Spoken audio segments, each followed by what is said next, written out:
Monogamy itself is a social construct, mostly. We are not a monogamous species. There are, in fact, very few monogamous species in the world.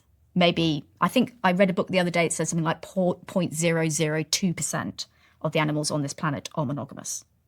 Because what you will see in the wild and what you see mostly with humans is social monogamy. Dr. Machin explains that sexual monogamy is not a natural evolutionary strategy for humans, but rather a social construct imposed largely for societal control, inheritance, and predictability. While humans often live in socially monogamous arrangements, cohabiting and raising children together, infidelity rates suggest sexual exclusivity is rare. Evolutionarily, limiting oneself to a single sexual partner restricts genetic diversity, which is disadvantageous. This is reflected in many species, including primates like gibbons, which were once thought to be monogamous, but actually engage in extra-pair copulations.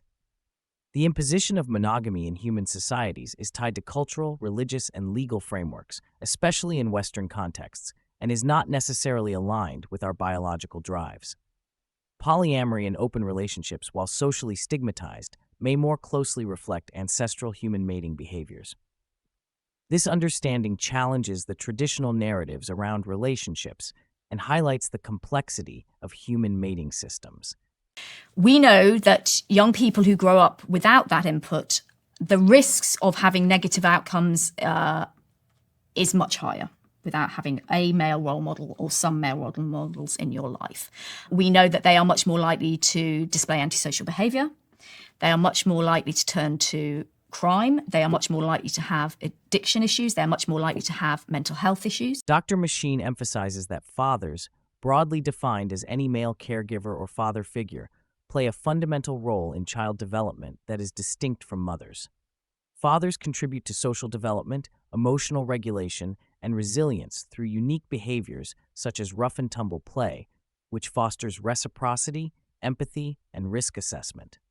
Unlike mothers, whose attachment style is primarily nurturing and inward-focused, fathers provide a secure base that encourages children to explore the world while knowing they have a safe haven to return to. This stimulation and challenge are crucial for developing social skills and mental health. The absence of a father figure correlates with increased risks of antisocial behavior, mental health problems, and poorer life outcomes.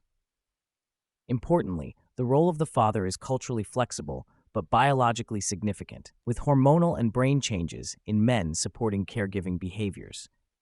Dr. Machin advocates for recognizing and supporting diverse father figures in children's lives to improve developmental outcomes. When we look for a partner, we don't know we're doing it. And it involves two very distinct areas of the brain. So there's the unconscious stage. That's where you take in loads of sensory information about them. So for example, if you're a woman, you can smell genetic compatibility. Attraction begins unconsciously in the limbic system, where sensory information such as visual cues, scent, and movement is processed to assess biological market value, essentially the reproductive fitness of a potential partner. Women, for example, can subconsciously detect genetic compatibility through scent, specifically the major histocompatibility complex, MHC, which influences immune system diversity in offspring. Men, on the other hand, tend to focus on visual cues like the shoulder-to-waist ratio, signaling strength and health. Once this unconscious evaluation triggers a positive response, dopamine and oxytocin flood the brain, reducing fear and increasing motivation to approach the person. This neurochemical cocktail underpins the feelings of attraction and the initial stages of love. The conscious brain, particularly the prefrontal cortex, then evaluates social and personality factors, which can override or reinforce the unconscious attraction.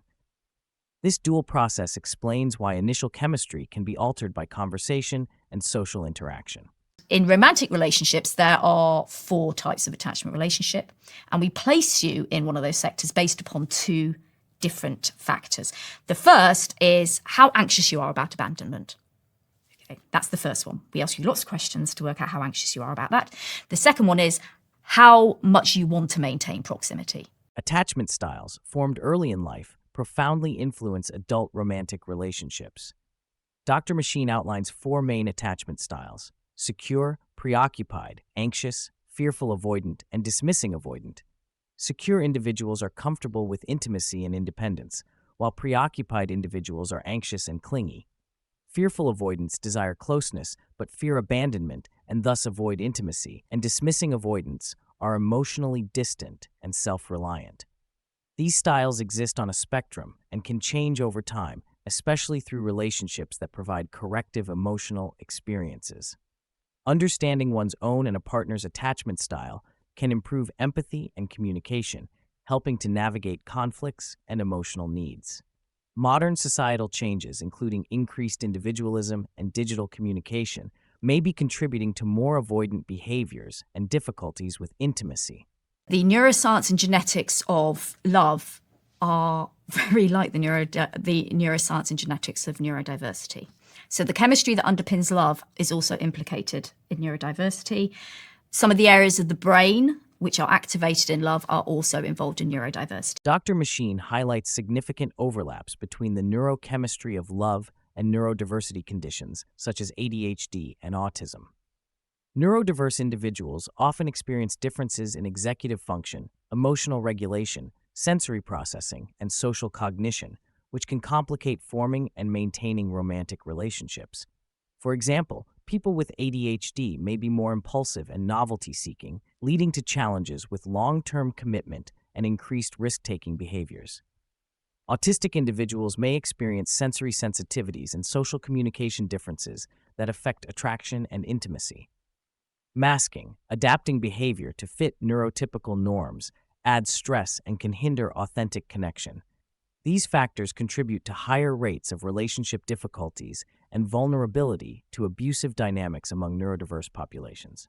Dr. Machin stresses the importance of mutual understanding, education, and support within relationships involving neurodiverse partners.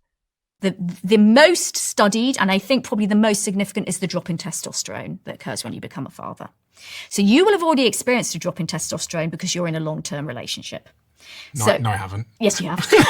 Fatherhood triggers profound biological changes in men, including a significant drop in testosterone levels, up to 30%, which facilitates bonding and caregiving behaviors by reducing competitiveness and increasing emotional sensitivity. This hormonal shift enhances the effectiveness of bonding hormones like oxytocin and dopamine, helping fathers form attachments despite lacking the hormonal head start mothers receive through pregnancy and breastfeeding.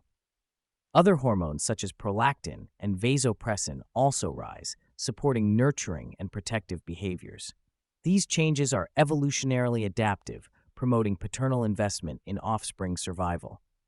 Importantly, these hormonal and brain changes occur through interaction with the child, not merely biological paternity, meaning social fathers or father figures can experience similar transformations. This biological perspective underscores the importance of paternal involvement from birth onward. We kind of probably know just about enough about the neuroscience of love now, particularly the neurochemicals which underpin it, that should we wish to, we could finally produce the elixir of love. Dr. Machin discusses emerging research into love drugs that could potentially enhance attraction, bonding, and empathy by targeting neurochemicals like oxytocin and dopamine.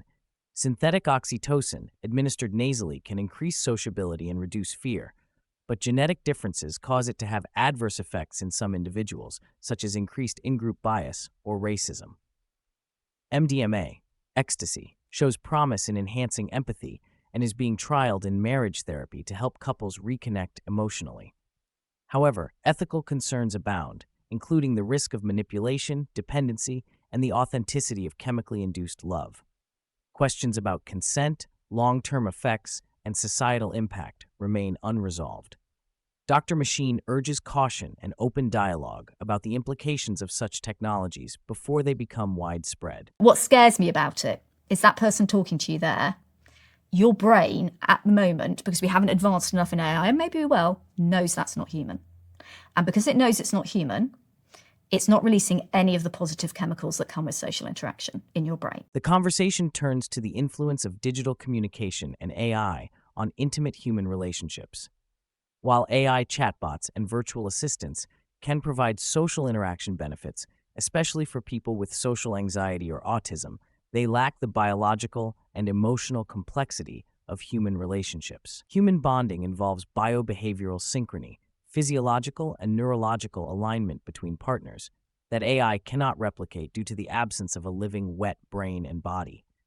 Over-reliance on AI for social needs risks reducing real human contact, which is essential for mental and physical health. Dr. Machin warns that as AI advances, society must carefully consider the ethical and psychological consequences of substituting human relationships with artificial ones. Your relationships are the biggest factor in your health, your longevity, and your well-being.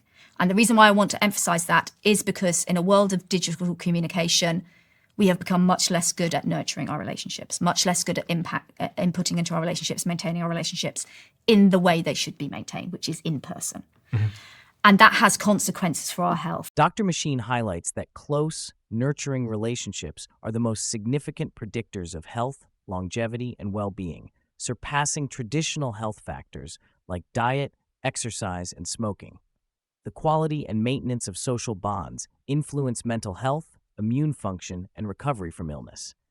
However, modern lifestyles and digital communication have diminished our ability to cultivate and sustain these relationships effectively. The lack of in-person interaction reduces the neurochemical benefits that come from physical presence and social engagement.